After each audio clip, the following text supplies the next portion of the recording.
Hi, I'm Mark and this is James, and today we're going to talk to you about the Snatch, coming to you from Iron Major CrossFit. We're going to talk about some really simple things today, because you can get really technical with this lift, talking about the double D bend, elbows high and outside, and a number of things like that. So we're going to keep it simple and talk about balance of the bar and the lifter over the center of your feet.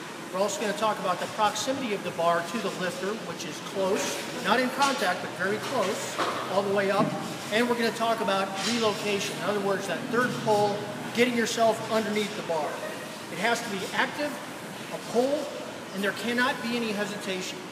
So these are the things we're going to look at. First, we're going to look at James lift a couple times, doing the basic snatch. Okay, James?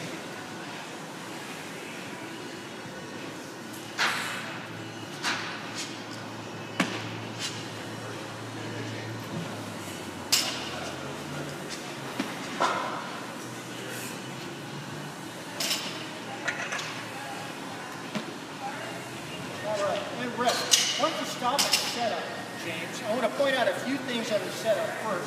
James has longer legs than most of us, so his hips are going to be a little bit higher. His back is going to be a little bit flatter than most. And right now, I've got his shoulders almost below his hips. And I'd like to see his hips drop down a little bit more. That means his knees are going to go a little bit forward. And he's not going to have vertical shoots like you would in a typical deadlift. But that's a good power position because he's got tension in his hamstrings and throughout the system. He's going to shrug his shoulders up. And you can see his shoulders just about over the bar, which is good. Hips are above the knees. That's a good basic starting position. And I want him to feel the weight in the middle of his feet. Do one more. And rest. All right. Good. Get the idea? Now the other thing I want to tell James is that when he goes into his pull, the bar is out here in front of him. I want his shoulders to be over the bar, and they are, but the bar is a good 6 inches in front of his hips. Watch him as he does it.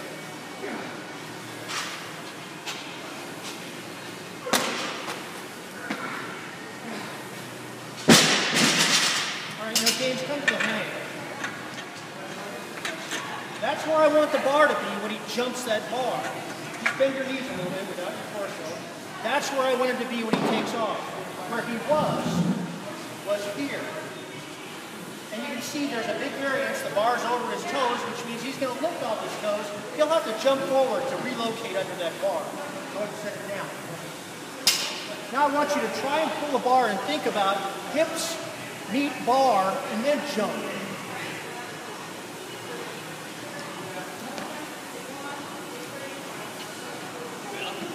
And relax. The path of the bar is actually a scoop back into your body.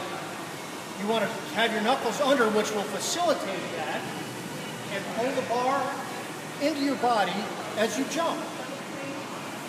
And often that's a good cue to get the lifter in position. Knuckles under. Back in your heels, chest up, hips meet bar, go. Better. And you can see that facilitated a faster pull under the bar as well. What I'm talking about with this pulling under and relocating is essentially the third pull. First pull is off the deck, second pull is the extension, and the third pull is pulling yourself underneath the bar. So let's try it one more time. A little bit wider grip, weight in your heels, good hip position, knuckles under, forcefully under, hips meet bar, pull it. Faster pull, and he did not jump forward. That was pretty good.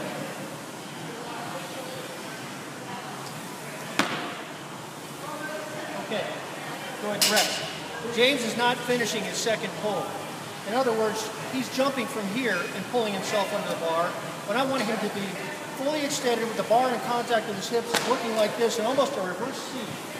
You keep the bar, your shoulders over the bar as long as possible, and then you explode like this, which brings the bar closer to your hips. Knuckles under, hips have to meet the bar. Think reverse C at the top, finish the pull.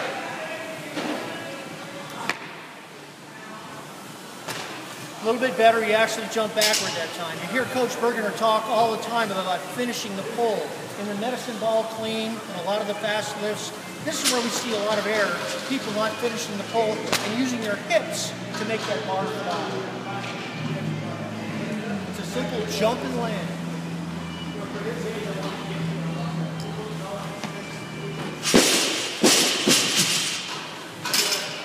Okay, we're going to use a little drill to help James real quick, and then I'm going to talk about consistency a little bit. Like I said, that bar path from here should trace back this direction and up.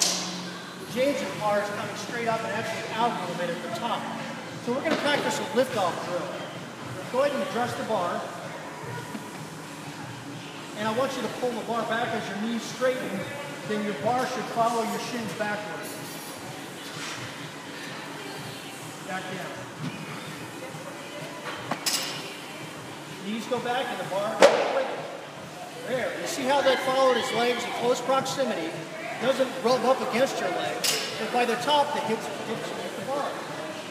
And then at the top, like this. And like this. That's what you want to look at in your second pull up on your toes. All right, let's try a few more and see if that works. Lift off.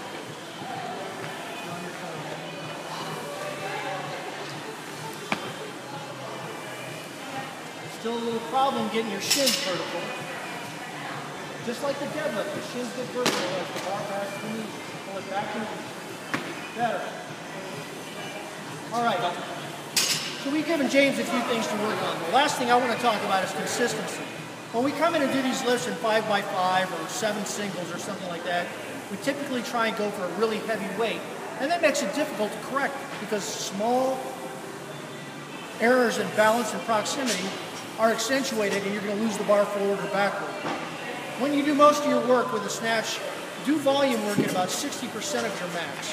And do like 20 lifts and you'll get a better feel for it. You won't think so much, your body will give you the good proprioceptive kind of feedback that you need to keep your balance, keep the bar close to you, and before long you'll feel like bar snapping up overhead instead of a reverse curl and a lazy move to the top. Okay, that's been James and Mark from Iron Major CrossFit. Thanks and good luck with your snatch.